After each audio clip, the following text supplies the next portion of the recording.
Oh oui! Survivants du désert, marre de tomber en panne au milieu du Wasteland, marre de pousser votre voiture sur 48 degrés pendant que les Warboys vous regardent, alors préparez-vous pour la révolution carburant du futur. La seule, l'unique, l'essence en poudre. Oui, vous avez bien entendu, avec Octane Dust, l'essence tient dans un simple sachet. Mode d'emploi ultra simple. Étape 1, versez la poudre dans le moteur ou dans le gosier. Étape 2, ajoute de l'eau ou ajoute un fluide corporel. Étape 3, démarrez. Regardez-moi ça, la voiture roule plus vite, plus fort, plus furieuse. Mais ce n'est pas tout, parce que Octane Dust ne booste pas seulement les moteurs, elle vous booste aussi. Octane Dust, le seul carburant qui fait démarrer votre voiture, qui booste votre corps, qui fait le café, la vaisselle et les miracles. Octane Dust, ajoute de l'eau, crée le chaos. Jadis terrain de jeu de quelques passionnés, la pop culture est devenue l'un des grands champs de bataille des géants du divertissement, qui multiplient adaptations, suites et spin-offs pour capter l'attention des fans.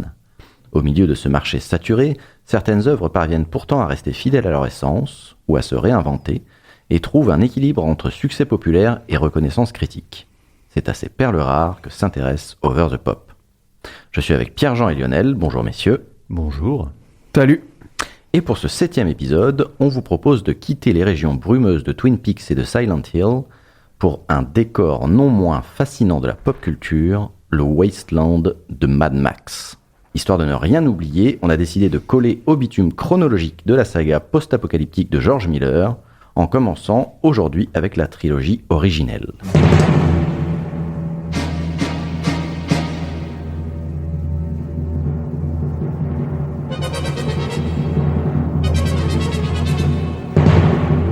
Bon, et du coup, avant de parler de Mad Max, il faut d'abord parler de Yorgos Miliotis. Ça y est, c'est ses parenthèses. Il a décidé aujourd'hui de tester. Quoi, je fais n'importe quoi. Parenthèse. What the fuck? De quoi? Vous savez pas qui est Yorgos Miliotis? C'est un grec. Et en effet, c'est un immigré grec. Et donc le lien avec Mad Max? C'est George Miller. Ah oui. C'est son vrai nom. Effectivement. Ah. Yorgos Miliotis. Effectivement, C'était George donc Miller ça. est d'origine grecque. Et voilà. Mais il est né quand même en Australie, dans la petite ville de Hamster. Non, mauvais rongeur. Chinchilla. Ok.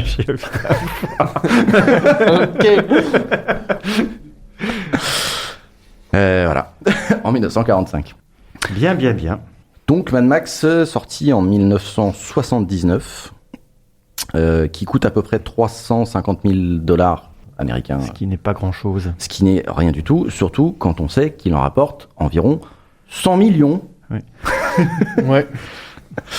Ce qui est donc assez incroyable et ce qui en fait le film le plus rentable de l'histoire du cinéma pendant très longtemps. Jusqu'à, je ne sais plus lequel a pris la place. Blair Witch. Et accessoirement, il a aussi lancé la carrière de Mel Gibson. Aussi. C'est ça qu'il a fait connaître, même si c'est plus le 2. Eh ben, tu vas nous raconter ça dans les anecdotes. Bah non, moi je m'occupe pas de Max, moi. Je m'occupe que du monde. Bon, Non, ouais, c'est moi. Toi alors. Le film le plus rentable, c'était Paranormal Activity. Ah, c'est ça, hein. C'est ce Il qui est me semble. devenu après, ouais. Ouais. Donc, ouais, je vais me concentrer du coup juste sur Max. Alors, déjà, je vais repositionner parce que du coup, moi, Mad Max, c'est à rester le 2 et le 3. Le 1, je l'avais vu sans vraiment le voir. Bah, c'est-à-dire que c'est enfin là pour le coup avec Mad Max. Pour moi, c'était vraiment juste des mecs dans le désert qui conduisaient une voiture. Ah oui, d'accord. Ouais. qui étaient à poil et que c'était du cuir, moustache et voilà. Bah, le premier Mais t'explique le 1... pourquoi il devient mad. Enfin, comment il et devient mad. Et c'est ça. Donc Mac Rokatansky. Max Rokatansky. Si je le prononce ça, bien. Ouais. Avant d'être une icône, ben en fait Max c'est un mec normal. Il est officier du Main Force Patrol. Donc c'est une unité motorisée qui tente de contenir les gangs qui ravagent les routes. Il est il est doué, très doué. Il est marié, il aime sa femme Jessie. Il a un fils, Sporg, ouais, c'est ça. Spock. Et du coup, il hésite aussi à prendre des missions risquées parce qu'il préfère rentrer à la maison. Alors là où je nuancerais quand même, c'est que comme les autres policiers en fait de la Main Force Patrol, il est sur la corde raide. Et d'ailleurs, il y a un moment où il a une discussion avec son supérieur, c'est que il sent que il n'y a pas grand-chose qui le séparerait des gangs qu'il est en train de poursuivre. Et c'est pour ça qu'il décide de raccrocher. Après la mort de son pote le gorille, le motard. Oui, mais après, dans le sens où déjà, tu vois, ça reste une figure normale, tu vois, tu t'identifies à lui. Oui, tu vois. il a une morale. Ouais. Oui, c'est tu vois, personnage t'as vu, moral, t'es un flic d'une voiture, il rentre à la maison, enfin, tu vois, c'est comparé à ce qui va se passer après. Non, bien et sûr. c'est, voilà, comme tu dis, après, avec la mort de son collègue, c'est Goose. En anglais, c'est Goose et en français, ils l'ont traduit par le gorille. Ah ouais, c'est ça, le Ce gorille. qui n'a rien à voir. Goose, ça veut pas dire gorille. Non, ça C'est n'a une rien. oie. Oui. Et donc de son collègue, sa femme Jessie, qui va mourir, et son fils aussi qui va mourir. Donc là, on est dans une scène où ça reste assez sobre. Il n'y a pas de musique, quasiment pas de ralenti. Une mort sale, bête sur la route. Ouais, surtout qu'au niveau du montage, tu vois rien. C'est Et juste on tu voit- vois le gros plan sur C'est ça, l'accélération on de la voit moto et tu l'accélération vois de la la moto. chaussure et le ballon C'est ça. et tu comprends qu'ils ont été renversés. Jessie, là, elle survit par rapport à ça, mais elle termine à l'hôpital. Hôpital dans lequel, enfin pas dans lequel elle travaillait, mais je veux dire, George Miller, il travaillait dans un hôpital en tant que médecin urgentiste. C'est vrai. Et c'est la violence des accidents de la route qui lui a donné l'idée de faire Mad Max. C'est vrai. Bah, c'est non Il seulement était la urgent, violence ça. des accidents de la route dont il a été témoin, c'est le délire que les Australiens ils ont avec la route. voiture. Mm. Et à tel point aussi qu'au départ, Max devait pas être policier, mais il devait être ambulancier urgentiste. Ok. Voilà. Après, il a toujours voulu raconter de la violence un petit peu, hein, George Miller, parce que même son premier court-métrage s'appelait Violence in the Cinema. Donc le gars part déjà de base sur on va casser les culs, quoi. Donc à partir de ce moment-là, la Miller, il filme un espèce de plan, un seul plan où Max, il enfile son uniforme devant un miroir, son visage vide, pas de larmes, pas de colère, pas de cris, rien, nada.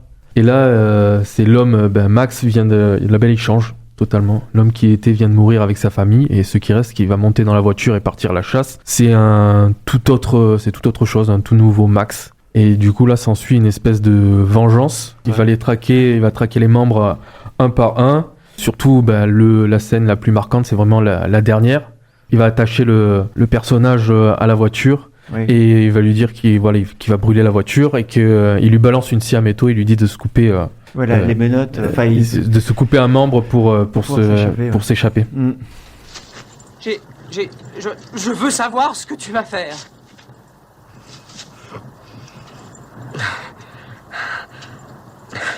La chaîne des menottes est en acier trempé. Il te faudrait 10 minutes pour l'acier avec ça. Ou bien, avec un peu de chance, tu dois pouvoir te trancher la cheville en 5 minutes.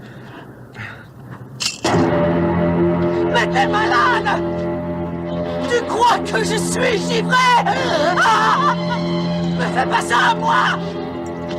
T'as pas le droit de me faire ça! Par pitié, nom de Dieu! J'étais malade! T'as pas le droit de me faire ça! Par rapport à cette scène, apparemment, ça aurait inspiré du coup le film Saw.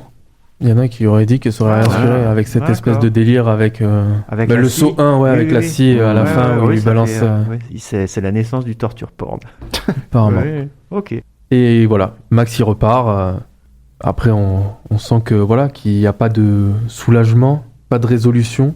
La vengeance n'a rien guéri et qui l'a transformé en Mad Max.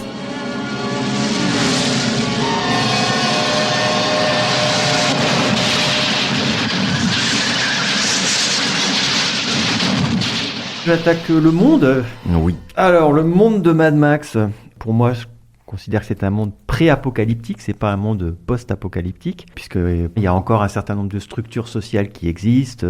Dans l'esprit de Miller, t'as né de la convergence de plusieurs éléments. Donc il y a les conséquences du choc pétrolier de 1973. Il voyait déjà la réaction des gens aux stations-service quand l'essence pouvait manquer et se disait mais si vraiment il n'y a plus d'essence du tout, jusqu'où ils vont aller et en combien de temps ils vont commencer à se tirer dessus. pour un jerrycan d'essence. Ensuite, il y a le début de la prise de conscience écologique. Il y a le début des politiques néolibérales au Royaume-Uni, donc avec l'arrivée de Thatcher comme Premier ministre. Et puis, quelques temps après, il y a Reagan aux États-Unis, donc il y a un durcissement aussi par rapport à l'économie. Il y a le nihilisme du mouvement punk.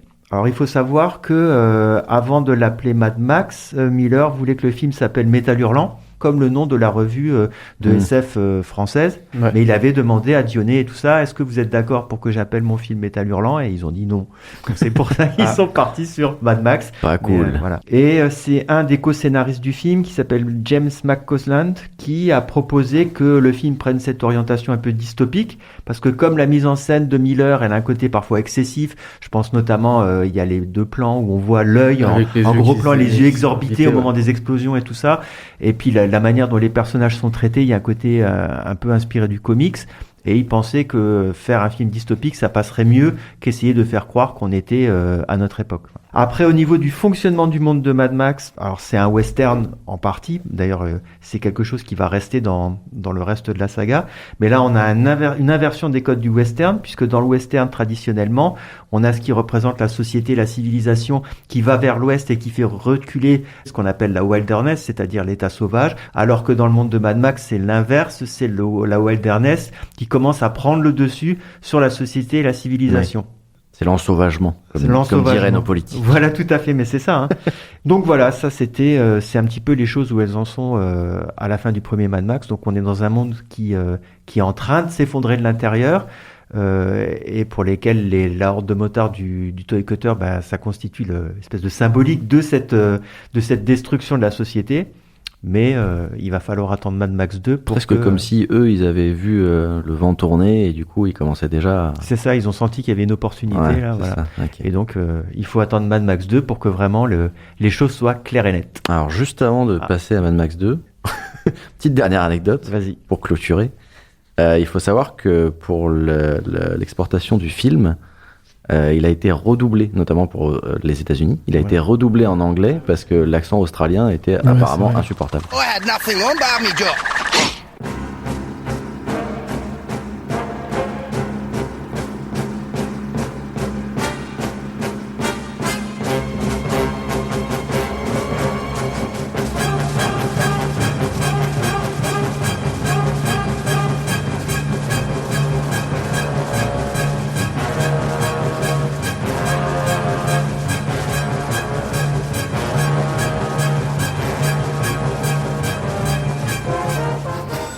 J'attendais, moi. Je te regardais en chef d'orchestre. Du coup, Mad Max 2, le défi en français. En français, ouais. Ou The Road Warrior en anglais. Sorti en 1981, toujours réalisé par Georgie, qui cette fois-ci coûte 4,5 millions de dollars environ, qui en rapporte tout de même environ 36 millions.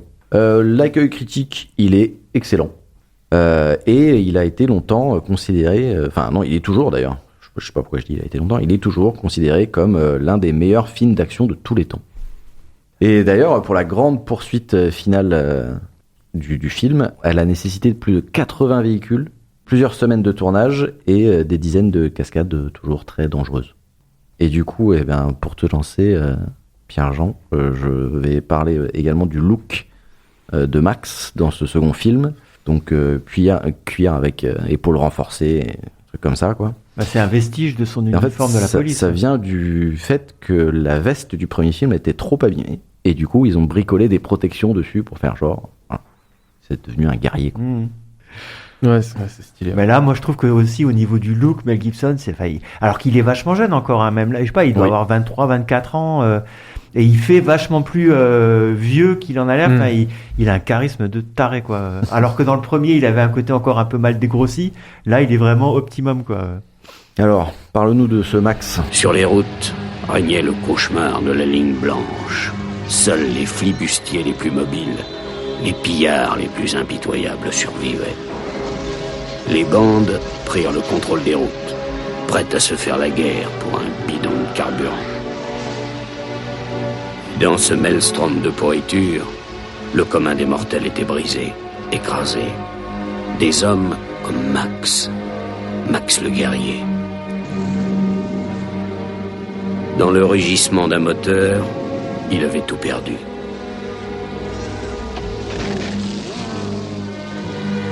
Et il devint un homme vidé, consumé, ravagé. Un homme hanté par les démons de son passé. Un homme qui errait sans but par les terres désolées. Ce fut ici, dans ce lieu maudit, qu'il réapprit à vivre. Max, on ne sait pas ce qu'il a traversé dans cet intervalle, mais voilà, Miller ne nous le dit pas. C'est un choix, parce que ce qu'il est devenu n'a pas besoin en fait d'explication. En gros, on a un espèce de personnage qui erre dans le désert. Il conduit, il cherche de l'essence, il parle presque pas. Personne l'appelle Max, il est juste l'étranger. Il a un chien, une voiture et c'est quasiment tout. Au milieu du film, George Miller, il le tue, presque sans prévenir, et un peu genre comme dans la séquence avec sa femme, on le voit pas. C'est un truc un peu hors champ. On voit juste le tir. C'est quand il se barre de la raffinerie qu'il décide quand même de tailler la route et il se fait poursuivre par l'Iroquois. Il se fait poursuivre. Et en fait, il perd en même temps le Turbo Interceptor, ce qui est quand même symboliquement le truc. Voilà. Et le chien. Un truc. Ouais. Voilà. Bah. Un autre moment un peu douloureux. Personnellement, moi, j'ai été assez choqué. Voilà, le film installe définitivement ce que Max sera pour toujours, un espèce de personnage à économie émotionnelle réduite, des motivations basiques, trouver du carburant pour continuer à rouler, pas de but, pas de destination, juste le mouvement. Quand il va rencontrer la communauté qui est assiégée, on lui propose de l'essence en échange d'une espèce de mission, et il accepte. Pas par altruisme, quoi. Il fait vraiment juste ça pour du calcul. Oui, c'est pour avoir son essence, quoi. C'est pour pouvoir continuer sa route. C'est ça. Bah, en fait, c'est là qu'il devient le Max qu'on a tout le temps après, effectivement, dans le sens où il agit jamais directement pour lui. C'est-à-dire qu'il est toujours un élément qui va permettre aux autres d'atteindre leur but. Et lui, finalement, il en profite jamais. Il continue de tracer son propre chemin, quoi. Il finit jamais par rejoindre un groupe. Il est toujours externe. Et il y a juste dans la communauté, il y a un personnage, c'est le gamin de la communauté là, le Feral Kid, l'enfant sauvage. L'enfant sauvage. Et du coup, je pense qu'il y a le lien entre les deux parce que Max, il est pas, comment dire, il est pas chaleureux avec le gamin, mais il est pas non plus totalement indifférent, quoi. Il lui offre une espèce de boîte à musique. Et le gamin, lui, il le voit un peu comme un héros. À la fin du film, c'est le gamin qui est devenu vieux, qui raconte l'histoire en voix off de l'histoire de Max et de ce souvenir mythifié qu'il a eu de lui, quoi. C'est ça, c'est-à-dire qu'en fait, Max, il a servi de modèle à l'enfant sauvage pour devenir après le chef de la tribu du Nord. Et Max, il a accompli sa mission, la communauté part. Sa voiture est détruite, le chien, voilà, ses dernières possessions envolées, il se retrouve à nouveau avec que dalle, avec rien, debout dans le désert, et il regarde les autres partir. Et il perd tout en fait à chaque fois. C'est ça, mais il garde son cœur qui bat. Bof, hein. Ainsi commença notre voyage vers le nord, vers le salut, et notre place au soleil. Parmi nous émergea un nouveau chef, l'homme qui venait du ciel, le capitaine de l'autogire. Ainsi que Papagallo l'avait voulu, nous poursuivions notre route, hors d'atteinte des monstres motorisés. Le jus, le précieux carburant, était caché dans chaque véhicule. Quant à moi, j'atteignis l'âge d'homme, et le temps venu, je devins le chef, le guide de la grande tribu du Nord, et le guerrier de la route. Nous ne l'avons plus jamais revu. Aujourd'hui, il vit toujours dans mon souvenir. Le monde de Mad Max, il n'est pas seulement post-apocalyptique, mais c'est carrément celui qui a imposé le modèle du genre post-apocalyptique à lui tout seul. Comment le monde en est arrivé là ? On parle de crise pétrolière, on parle d'incapacité des gouvernements à répondre à la crise, on parle de guerre, on parle d'effondrement, mais on ne parle jamais de guerre nucléaire. A priori, dans Mad Max 2, il n'y a pas encore eu de Troisième Guerre mondiale et de champignons atomiques. J'avais oublié de le préciser, mais dans le premier film, la route, elle jouait un rôle en fait qui permettait encore de relier des lieux où la société, elle perdurait. Et dans Mad Max 2, la route, elle relie plus rien en fait. C'est juste un ruban d'asphalte qui traverse le Westland. C'est d'ailleurs la première fois que le terme de Westland est utilisé pour désigner cette région où ça se passe. C'est au moment du prologue. Et donc, c'est un territoire que se disputent les gangs motorisés, etc. Miller, là, il revient de nouveau avec Mad Max 2 carrément au code du western avec, là, on remplace le fort qui est assiégé par des Indiens par la raffinerie qui est assiégée par une bande de motards. Il injecte aussi dedans des codes qui viennent du récit de chevalerie. Ça, on l'a pas dit, mais Max, s'il fonctionne aussi bien partout, c'est que chaque culture a trouvé un écho à ses propres... à sa propre mythologie, c'est-à-dire que pour les Américains, il passe pour un cow-boy, pour les Japonais, il passe pour un samouraï, pour les Européens, c'est une sorte de chevalier avec sa monture. Ouais, et donc là, il y a des éléments qui sont issus du récit de chevalerie dans Mad Max 2, alors notamment avec les habitants de la raffinerie. Donc les vêtements qu'ils ont, ils sont des vêtements un peu blancs, comme ça, comme s'ils appartenaient à une sorte d'ordre de pèlerins. Et eux, ce qu'ils doivent défendre, c'est pas une relique sacrée. Enfin, si quelque part, c'est un puits de pétrole. Cette société-là, elle a un but, c'est rejoindre la côte. Sauf que la manière dont elle est représentée, c'est à un moment on voit un des personnages qui essaye de motiver Max pour partir avec eux. Il leur montre un dépliant touristique d'avant la guerre, avec des cartes postales, une nana en bikini sur la plage et genre tu vas voir, ça va être super. Mais tu comprends bien qu'en fait, ce truc-là, il y a un peu de chance qu'il existe encore. À ce vestige de civilisation, s'oppose la horde de Humungus. Donc elle a vraiment un côté barbare. Quand ils viennent parler aux gens de la raffinerie, on voit qu'il y a des membres de la raffinerie qui s'étaient échappés, qui sont placés en croix sur les véhicules. Ouais. Et puis il y a tout un délire aussi autour de Humungus qu'on retrouvera après avec Immortan Joe, où on est dans le culte de la personnalité. Le gars, il a un statut presque plus qu'humain, quoi. Même avec son physique complètement étrange.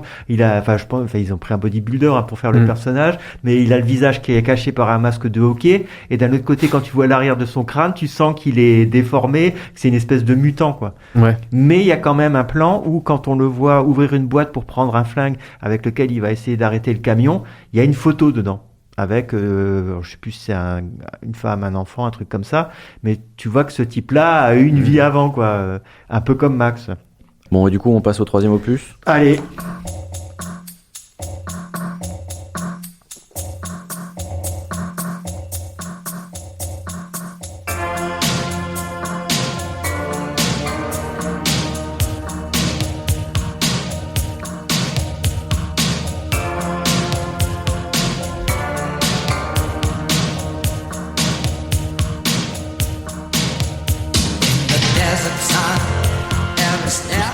We Don't Need Another Hero. Non. De Tina Turner, non, pas ça, We Don't Need Another Hero, c'est le morceau qui finit le film. Et ça, c'est One for the Living, c'est ça?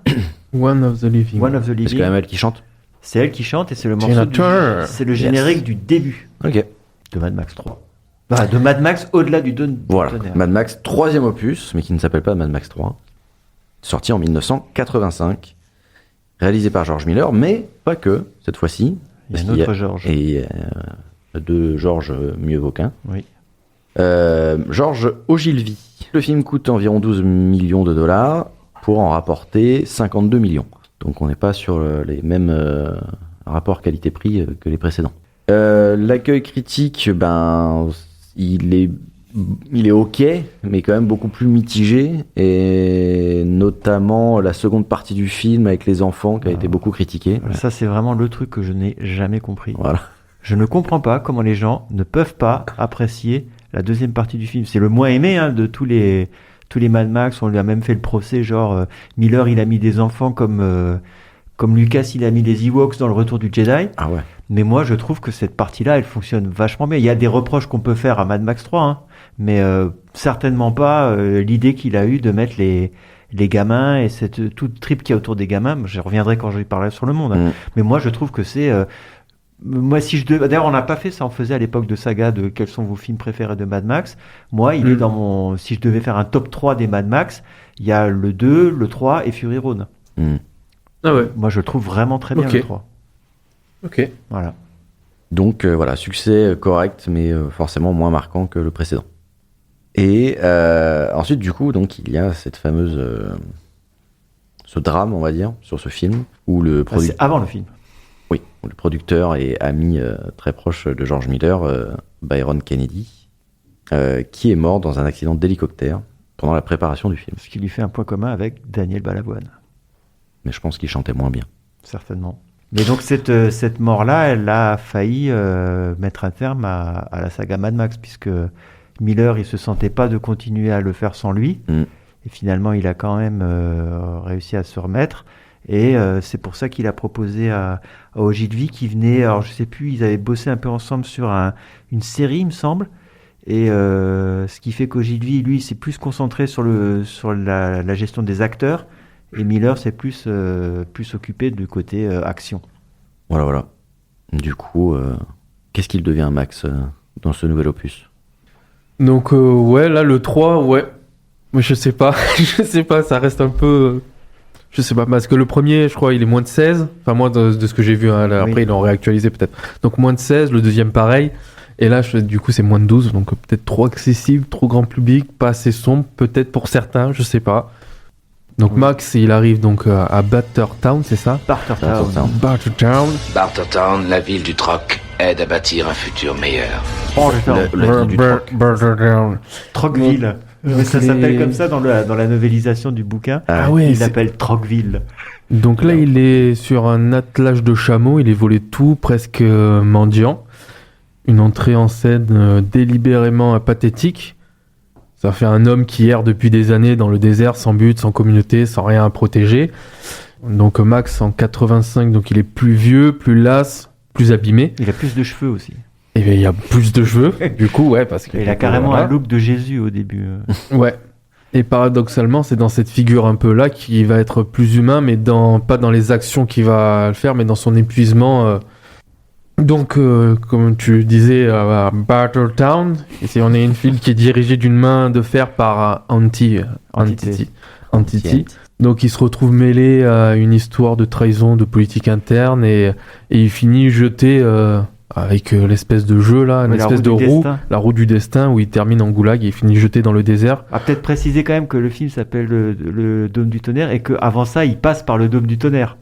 Ouais, mais à la limite, ouais, mais il se bagarre, quoi. Oui, mais là où c'est important par rapport à Max, je pense, c'est comme tu disais dans le premier, et finalement c'est ce qui fait tout le perso dans la saga, c'est que même s'il en a rien à foutre des autres, même s'il veut tracer sa route, ça reste quelqu'un de moral. Et en fait, dans le Dôme du Tonnerre, ce qui le perd, c'est ce qui le pousse fait qu'il va être exilé, c'est qu'il est moral, parce qu'il refuse de tuer Blaster, parce qu'il se rend compte que Blaster, c'est une espèce de personnage handicapé, et qui est pas responsable, trisomique, qui est pas responsable de ses actes, et il refuse de le tuer, et c'est à cause de ça que Entité, elle lui fait faire la roue de la fortune, et puis qu'il se retrouve dans l'exil. C'est présenté comme ça. En plus, ça s'appelle Roue de la Fortune. C'est Fortune Wheel, et t'as en plus des nanas qui présentent le truc comme dans les présentations de show télé, comme ça, qui montrent regardez le choix que vous avez, c'est que des trucs les plus atroces les uns que les autres. Toute notre vie ne tient qu'à un fil. Voyez comme cet homme attend sa sentence. Mais n'est-ce pas ça la vérité? Défier la loi est un risque. La justice n'est qu'un simple coup de dé, qu'un lancer de pièces, qu'une roue qui tourne. Et du coup, il joue à ce jeu, il se fait jeter dans le désert pour avoir pas joué jusqu'au bout et ne pas avoir tué le Blaster. Et du coup, là, le film il bascule parce que dans le désert, Max il est du coup recueilli, comme tu disais, par la tribu d'enfants.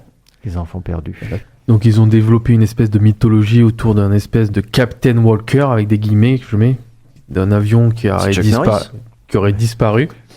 Ce Captain Walker est une espèce de messie qui doit les faire revenir en gros à la civilisation, ou les ramener vers la civilisation. Et du coup, quand Max il débarque, il croit que en fait, c'est lui, c'est le Captain Walker. Et ben du coup, lui, qu'est-ce qu'il fait? Il refuse totalement.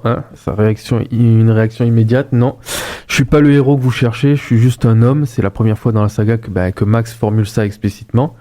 Un refus qui traverse tous les films. Il sait qu'il est incapable d'être ce que les autres projettent sur lui. Il a essayé déjà dans les autres Mad Max. Donc il refuse ce rôle. Et pourtant, c'est là où dans le film ça va devenir intéressant. En fait, il va les sauver quand même. Pas parce qu'il va changer d'avis, pas par révélation morale, mais parce que regarder des enfants courir vers la mort, quand on pourrait l'empêcher, ça dépasse ce qu'il est capable de ne pas faire lui. Donc il y a quand même cette espèce de truc. Il a un socle moral irréductible en lui. Ça rappelle peut-être l'enfant qu'il a perdu aussi, son fils. Ouais, non, mais c'est ça. une espèce de truc. Il les sauve malgré lui, du coup. Et du coup, il y a donc Antiti, donc ce personnage, en fait, c'est un peu une espèce de miroir, en fait, de Max. Parce qu'elle aussi, elle a tout perdu. Et c'est là où c'est intéressant dans ce personnage, parce qu'elle a aussi survécu. Et où Max, lui, refuse de construire, de s'attacher à un rôle et tout ça, une identité. Ben elle, non, du coup, non, elle s'attache à un lieu, elle construit, elle bâtit, elle a un rôle, une identité, une espèce d'empire. Et en fait, là, on a deux survivants, mais deux choix totalement radicalement opposés face au vide, quoi.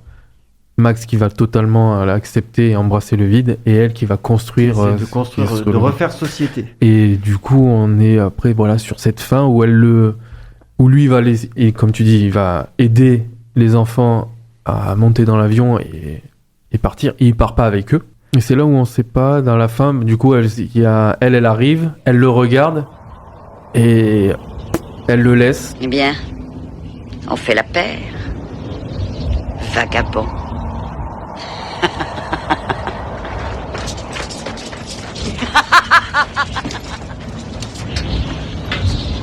Au revoir, soldat.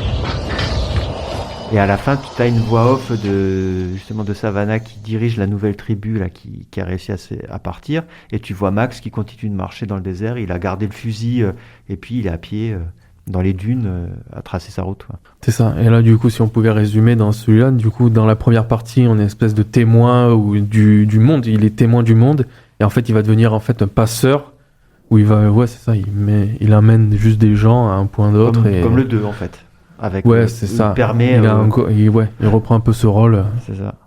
Mais au fur et à mesure, il est plus le Max du tout début, mais c'est ce qui le rend encore plus plus humain, ouais. Voilà.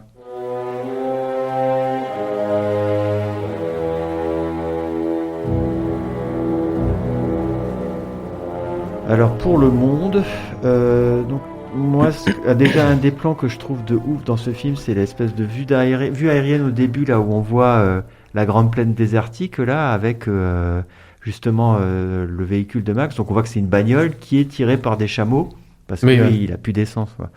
Et moi, le truc qui m'avait toujours posé question, c'est que donc si tu suis la chronologie des films, en fait, on est toujours sur un même personnage. Si en l'espace de 15-20 ans de vie, on est passé du Mad Max 1 où il y avait quand même encore des routes, où il y avait un peu de verdure, des choses comme ça, au 3 où t'es dans vraiment le Westland qui est complètement désertique.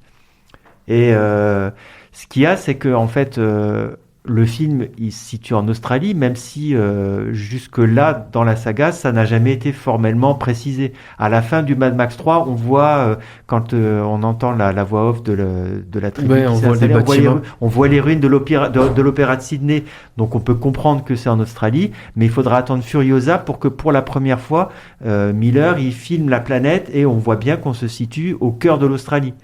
Pas de ça. Ouais. Et donc le truc, c'est que c'est des films qui sont tournés dans l'outback australien. Donc l'outback australien, ça ressemble à ce qu'est le Westland.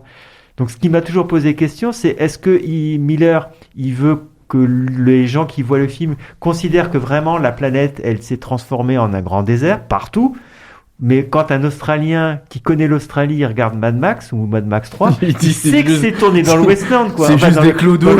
Mais non, mais c'est tourné dans l'outback, ça existe en fait. Oui, ouais. Donc c'est un peu comme si tu allais tourner un film dans le Sahara. C'est juste une bande de clodos dans une casse auto. C'est ce que je me suis toujours posé comme question, c'est est-ce que à partir de Mad Max 3, et tu auras ça aussi dans les autres, est-ce que le Westland, c'est vraiment une représentation de ce que c'est que le monde pour Miller, le monde post-apo, ou est-ce que c'est vraiment juste, les gens, ils vont se réfugier au cœur du continent parce qu'il y a trop de dangers sur les côtes, avec des ruines, des machins comme ça. Ça n'empêche que on peut pas exclure le fait occulter le fait que c'est un film australien qui est tourné dans un paysage australien et que c'est à ça que ça ressemble, quoi.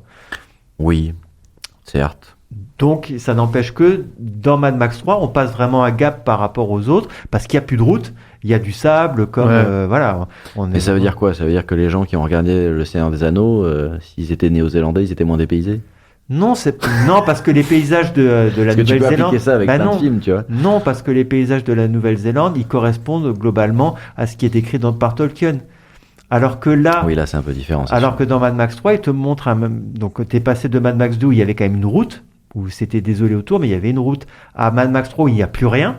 C'est vraiment le désert, comme il y aura un peu dans Fury Road. Fury Road, on en parlera quand on viendra à Fury Road, mais la route n'existe que pour relier les 3 points de l'empire de Immortan Joe. Sinon, il n'y a pas de route. Et donc, tu te dis, putain, le monde, il a vraiment pris cher en 10 ans. Comment est-ce que le désert a pu avancer à ce point-là? Mais d'un autre côté, tu sais que ça se passe au cœur de l'Australie, où ça ressemble à ça, où il n'y a pas de... mais comme ils plantent le décor, voilà, si tu te laisses embarquer par le truc... Mais c'est le but, je pense, mais ça marche très bien. Voilà. Mais c'est simplement cette idée de rappeler, voilà, on est dans un film australien, et la question c'est... Trouve un Australien et pose-lui la question. Voilà. D'ailleurs, même quand Max explique à Entité qu'avant il était flic, t'as du mal à te dire, mais comment il a pu être flic avant? Tu vois où on en est arrivé, quoi. C'était il y a 1000 ans, quoi, qu'il était flic, quel âge il a, quoi. C'est dans sa jeunesse. C'est ça. Donc ensuite, je disais que pour les autres films, il y avait une influence du western. Là, il laisse ça de côté, Miller, et il va plutôt taper soit du côté du péplum. Donc clairement, la scène du Dôme du Tonnerre, ça renvoie à ça. Même la musique...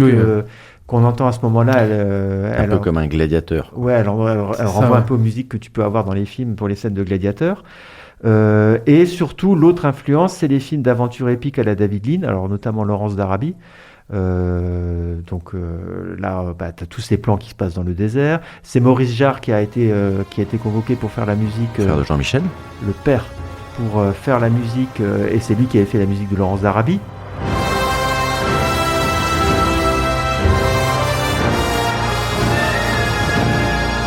David Lean, c'est un réalisateur qui a vachement influencé Miller. C'était sa manière aussi de rendre hommage à ça.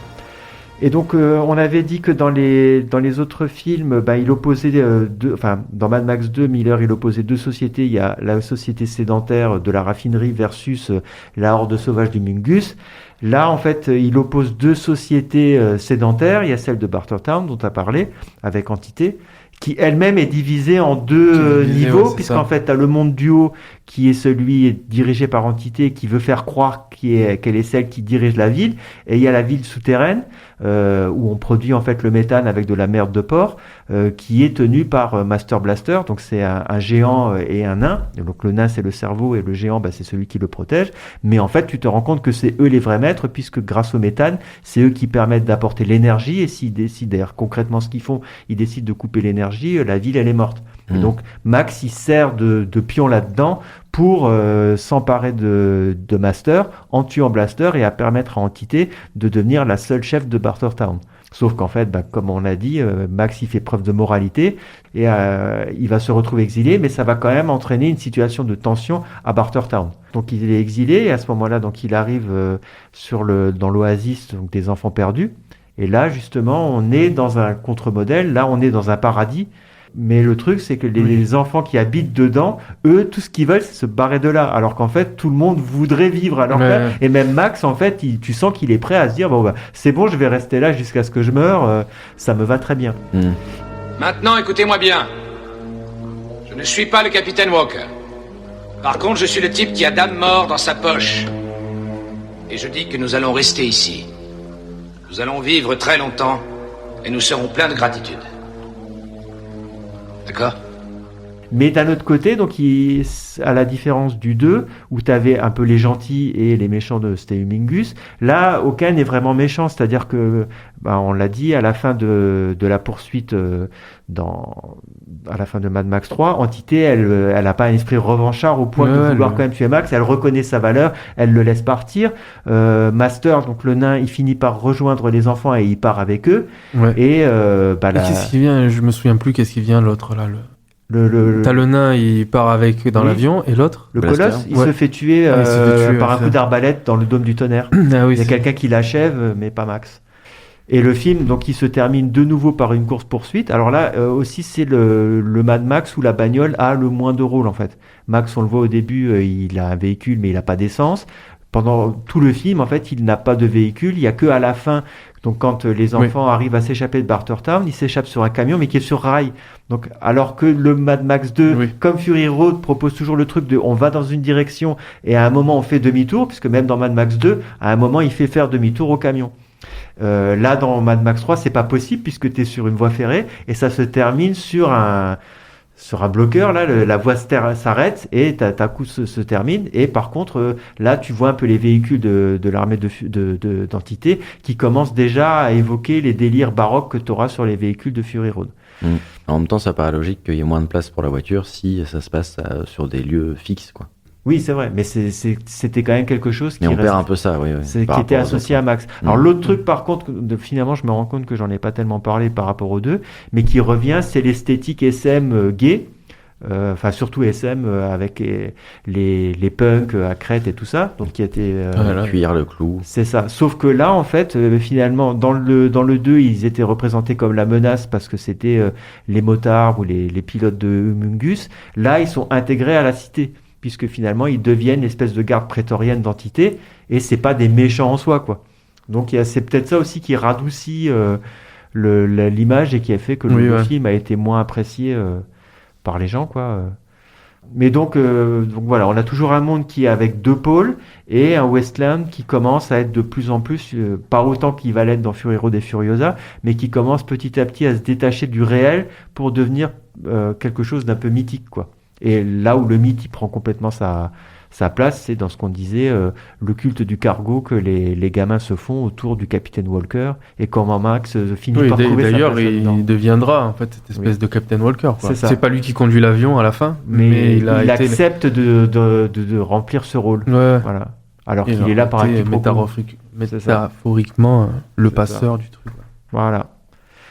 On finit ? Eh oui, c'est bon pour moi. Bon, on laissera donc pour l'instant Max le fou s'éloigner.